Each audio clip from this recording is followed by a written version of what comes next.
Corporate sector में काम करने वाले कई घंटे काम करके महज चंद हजार ही कमाते हैं, मगर वीलॉगिंग की दुनिया में कदम रखने वाले एक वीडियो के लाखों रुपए कमाने लगे। फैमिली वीलॉगर दुआ के पापा की आमदनी ने सबको हैरान कर दिया। पाकिस्तान के देही इलाके से ताल्लुक रखने वाले यूट्यूबर अरशद उर्फ दुआ के पापा ने इंकशाफ किया है कि वो एक ब्रांड प्रमोशन की वीडियो के 15 लाख रुपए लेते हैं।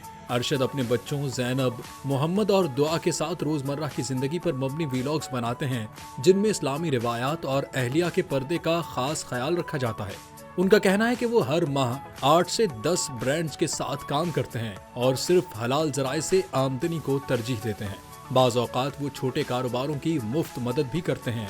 अरशद की साफ गोई और उसूल पसंदी ने सोशल मीडिया सारिफीन के दिल जीत लिए हैं।